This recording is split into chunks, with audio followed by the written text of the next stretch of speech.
Hello everyone, स्वागत है आपका हमारे यूट्यूब चैनल में। आज हम बात करने वाले हैं दुमका से जो बहाली निकल के आई है शिक्षकों की, जो घंटी आधारित जो शिक्षकों का वहाँ भर्ती होने वाला है होने वाली है, उसके बारे में हम आज बात करेंगे, ठीक है? तो चलिए हम वीडियो शुरू करते हैं। शुरू करने से पहले आप लोगों से गुजारिश है, एक हमारे चैनल में आए हैं तो लाइक, शेयर, सब्सक्राइब ज़रूर कर दीजिएगा, ताकि हम आपके लिए इसी प्रकार से नए-नए अपडेट हमेशा लाते रहें, ठीक है? चलिए तो शुरू करते हैं वीडियो। देखिए, ये जो बहाली निकल के आई है जिला देखिए जिला दंडाधिकारी सह उपायुक्त कार्यालय दुमका के माध्यम से निकला है नोटिस, ठीक है? कल्याण शाखा की तरफ से आई है, ठीक है? आप देख लीजिए नोटिस जो है 3 जुलाई को है निकली थी, ठीक है? अब देखिए सरकार के विज्ञापन संख्या भी आपके सामने है। देखिए सरकार के संयुक्त सचिव अनुसूचित जनजाति, अनुसूचित जाति, अल्पसंख्यक एवं पिछड़ी वर्ग कल्याण विभाग झारखंड रांची के पत्र संख्या 612 प्रधाना स्थापना ये जो लिखा हुआ है 7/6/2014 के तहत 11/6/2026 के आलोक में दुमका जिला अंतर्गत कल्याण विभाग द्वारा, ठीक है? दुमका जिला का जो कल्याण विभाग है, वहाँ के द्वारा अनुसूचित जनजाति एवं पिछड़ी जाति आवासीय विद्यालयों में शैक्षणिक कार्य हेतु तात्कालिक व्यवस्था के लिए तहत सर्विस प्रोक्योरमेंट के आधार पर घंटी आधारित शिक्षकों का चयन होना किया जाना है, ठीक है? तो मतलब जो वहाँ का जो दुमका जिला का जो कल्याण विभाग है, वहाँ से नोटिस आई है कि जो वहाँ का दुमका जिला में जो भी विद्यालय अनुसूचित जनजाति विद्यालय और पिछड़ी जाति आवासीय विद्यालयों अनुसूचित जनजाति एवं पिछड़ी जाति आवासीय विद्यालय का जो संचालन वहाँ किया जा रहा है, उनके लिए तात्कालिक रूप से सर्विस प्रोक्योरमेंट के आधार पर घंटी आधारित शिक्षकों का चयन किया जाना है, ठीक है? यह व्यवस्था पूर्णतः जो है वैकल्पिक एवं अस्थायी है, ठीक है? पूरी तरह से ये अस्थायी है, परमानेंट बहाली नहीं है, वैकल्पिक है और अस्थायी है। अंशकालिक शिक्षण कार्य हेतु अंशकालीन शिक्षण कार्य हेतु दुमका जिला के योग्य अभ्यर्थियों से विहित प्रपत्र में दिनांक 4/7 से ही मतलब 4 जुलाई से इसका अप्लाई डेट शुरू हो चुका है और 25 जुलाई तक ये अपराह्न 5 बजे तक इसका निश्चित रूप से इसका जो एड्रेस दिया गया परियोजना निर्देशक समेकित जनजाति विकास अभिकरण आईटीडीए कल्याण शाखा दुमका पिन नंबर जो है 814101 समाहरणालय दुमका ब्लॉक ए के पते पर सीधे बंद लिफाफे में आवेदन को कार्यालय अवधि में जमा किया जाएगा, ठीक है? तो देखिए, तो इसमें बड़ी बात क्या है कि ये जो है सिर्फ़ दुमका वासियों के लिए, ठीक है? मतलब जिला आधारित वैकेंसी निकल रही है। जो भी दुमका के जो भी युवा साथी हैं, जो शिक्षक का बनने का तैयारी कर रहे हैं, जो सपना देख रहे हैं, जो गवर्नमेंट से का शिक्षक बनने का तैयारी कर रहे हैं, उनके लिए बहुत सुनहरा अवसर है। आप लोग यहाँ पर जाइए, घंटी आधारित से टीचर जॉइन करिए, ठीक है? सिर्फ़ दुमका जिला के अभ्यर्थियों के लिए है, ठीक है? बाकी अन्य जिलों का आना अभी बाकी है, धीरे-धीरे सब जिला का आएगा, ठीक है? चलिए, तो अब थोड़ा हम बात कर लेते हैं। देखिए विद्यालयों का सूची यहाँ पर दिया गया है, कौन-कौन सा विद्यालय कहाँ का है ना, उसके बारे में थोड़ा बात कर लेते हैं, ठीक है? देखिए अ, विद्यालयों का नाम यहाँ पे इस प्रकार से है, देखिए कितने टोटल विद्यालय हैं यहाँ पर? टोटल 15 विद्यालय दिया गया है, ठीक है? 15 विद्यालय है, देख लीजिए आपके सामने है। जो पहला विद्यालय जो है प्लस 2 10 प्लस 2 अनुसूचित जनजाति आवासीय विद्यालय इंदरबनी ये शिकारीपाड़ा में है और दूसरा विद्यालय प्लस 2 पिछड़ी जाति आवासीय बालिका उच्च विद्यालय कुरुआ ये दुमका में है। अनुसूचित जनजाति आवासीय विद्यालय कड़हरबिल ये दुमका में है, ठीक है? अनुसूचित जनजाति आवासीय बालिका उच्च विद्यालय नकटी ये काठीकुंड में है। इसी प्रकार से सारा यहाँ पर दिया गया एड्रेस आप लोग देख लीजिए विद्यालय, ठीक है? शिकारीपाड़ा, मसालिया, जरमुंडी, काठीकुंड, दुमका ये सब विद्यालय यहाँ पर दिया गया है, ठीक है? तो आप लोग देख लीजिएगा, इस पीडीएफ को आप लोग डाउनलोड भी कर लीजिएगा, ठीक है? दुमका के साइट पे जाइएगा, Dumka dot NIC dot in पे जाइएगा, ठीक है? यहाँ पे वेबसाइट दिया गया है आगे, मैं आप लोग को दिखाता हूँ थोड़ा, ठीक है? गूगल में डायरेक्ट लिखिएगा दुमका, उसका दुमका का ऐसा आ जाएगा, ठीक है? सिर्फ दुमका लिखने से ही दुमका का जिला खुल जाएगा, ठीक है? वहाँ से आप लोग डाउनलोड कर सकते हैं डाउनलोड, ठीक है? चलिए थोड़ा-सा हम इसमें बारे में जो थोड़ा सीट के बारे में बात करते हैं, ठीक है? देखिए, सीट क्या है? प्राथमिक मैट्रिक प्रशिक्षित स्तर के शिक्षक के लिए जो है, शिक्षकों की आवश्यकता हेतु कुल रिक्त पद जो है 42 है, जिसमें से जनरल का 12 सीट है और ईडब्ल्यूएस का 4 सीट है, एसटी के लिए 23 सीट है, एससी के लिए 3 सीट है, ठीक है? चलिए और सामाजिक विज्ञान के अगर हम बात करते हैं तो इसमें जनरल टोटल 9 सीट है, जनरल के लिए 6 है, ईडब्ल्यूएस के लिए 1 है, एसटी के लिए 1 है और एससी के लिए 1 है, ठीक है?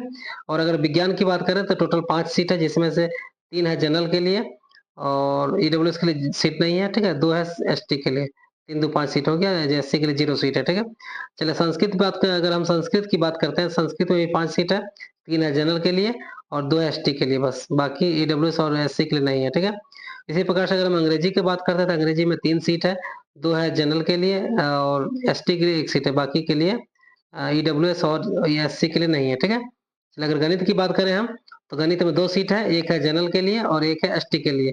उसी प्रकार से सीट जो है और हिंदी की अगर हम बात करते हैं, तो हिंदी सीट में वही कंडीशन है, 3 है जनरल के लिए और 1 है एसटी के लिए, बाकियों के लिए नहीं है, ठीक है?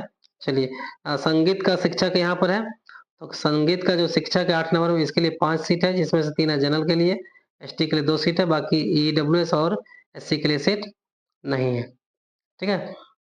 चलिए अगर देख लेते हैं हम, आगे 9 नंबर देखते हैं, भौतिक विज्ञान के लिए देखते हैं, 2 सीट है टोटल, 1 सीट है जनरल के लिए, 1 सीट है एसटी के लिए, ठीक है? उसी पे देखिए ज़्यादा सीट जो है जनरल और एसटी के लिए है, ठीक है? और रसायन जीव विज्ञान में भी 2 सीट है, जिसमें 1 है जनरल के लिए और 1 है एसटी के लिए। अगर रसायन विज्ञान में देखते हैं तो रसायन विज्ञान में वही हाल है, 1 सीट है जनरल के लिए, 1 सीट है एसटी के लिए, ठीक है? और गणित में भी देखते हैं 2 सीट है, इसमें से भी 1 है जनरल के लिए, 1 है एसटी के लिए, बाकी सीट नहीं है दूसरे वर्ग के लोगों के लिए, ठीक है? टोटल जो है 83 सीट का बहाली है, ठीक है? इसमें से 37 सीट जनरल के पास है, ईडब्ल्यूएस के पास 5 सीट जाएगा और एसटी के लिए पास भी 37 सीट जाएगा और एससी के पास 4 सीट जाएगा, मात्र 4 सीट, ठीक है? चलिए अगर इसका योग्यता के बारे में अगर हम बात करते हैं, ठीक है? देखिए यहाँ पर योग्यता के बारे में लिखा हुआ है कि बीएड शिक्षक प्रशिक्षण क्रमांक 2 से विषय में स्नातक एनसीटी प्राप्त द्वारा बीएड होना चाहिए, 9 से 9 और से 12 के लिए स्नातकोत्तर होना चाहिए। जैसे कि झारखंड में रूल है अभी माध्यमिक आचार्य का हो गया है यहाँ पर, ठीक है? उसी प्रकार से अगर 9 से आप 12 का आप शिक्षक बनना चाहते हैं, आप स्नातकोत्तर मतलब पीजी आपका होना चाहिए, ठीक है? और साथ ही आपको बीएड भी होना चाहिए, ठीक है? और इसका अगर देखें क्या मानदेय इसका कैसे दिया जाएगा, 200 रुपये प्रति घंटी अधिकतम 4 घंटी 1 कार्य दिवस में आपको मिलेगा, ठीक है? एवं सप्ताह में 5 कार्य दिवस तक कार्य लिया जाएगा, मतलब कि सप्ताह में आपका जो है 5 कार्य दिवस मतलब 5 दिन तक आपका कार्य लिया जाएगा, ठीक है? और 1 दिन में आपका अधिकतम 4 घंटी का लगेगा, ठीक है? तो 200 रुपये घंटी है क्लास ये, ठीक है?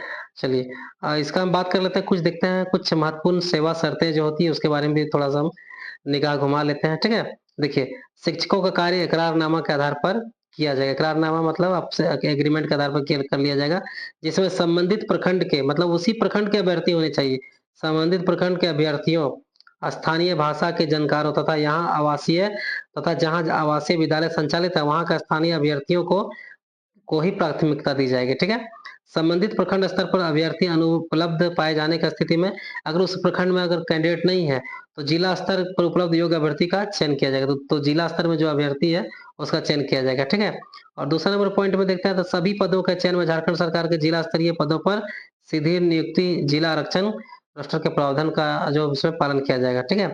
और तीसरा नंबर पर अगर हम पॉइंट देखते हैं, तो इसमें लिखा हुआ है कि जिला, प्रखंड स्तर पर संबंधित विषय के में आपको पीजी, ग्रेजुएट, बीएड या शिक्षक प्रशिक्षण प्राप्त डिग्री धारकों के मेधाक्रम के आधार पर उपयुक्त शर्तों पर पूरी तरह अस्थायी रूप से जिला स्तरीय कमेटी द्वारा चयन किया जाएगा। मतलब आपका जो सारा डिग्री को देखते हुए आपका जो चयन किया जाएगा, वो अस्थायी रूप में किया जाएगा, ठीक है? चलिए आगे देख लेते हैं 4 नंबर पॉइंट इसको थोड़ा-सा देखिए शिक्षकों का नियुक्ति आवश्यकता अनुसार विषय के आधार पर की जाएगी। देखिए दुमका गृह जिला के अभ्यर्थी ही आवेदन कर पाएँगे इसमें, ये तो बड़ी बात है। सभी जिला के लिए मतलब ये सही है एक प्रकार से है कि उसी जिला का लोग रहेगा, दूसरा जिला का जब सभी जिला में वैकेंसी आएगी तो अपने-अपने जिले में अप्लाई करिए आप लोग, ठीक है? देखिए अभ्यर्थी द्वारा दुमका जिला के सक्षम पदाधिकारी द्वारा निर्गत आवासीय प्रमाण पत्र आपको देना पड़ेगा कि आप उस जिला का वासी हैं।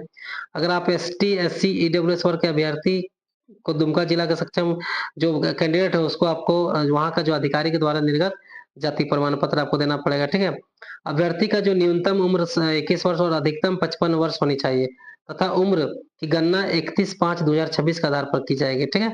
चलिए आगे देखते हैं हम 7 नंबर पॉइंट अगर हम बात करते हैं, तो चयनित अभ्यर्थी को किसी प्रकार का भत्ता अनुमान्य नहीं होगा, ठीक है?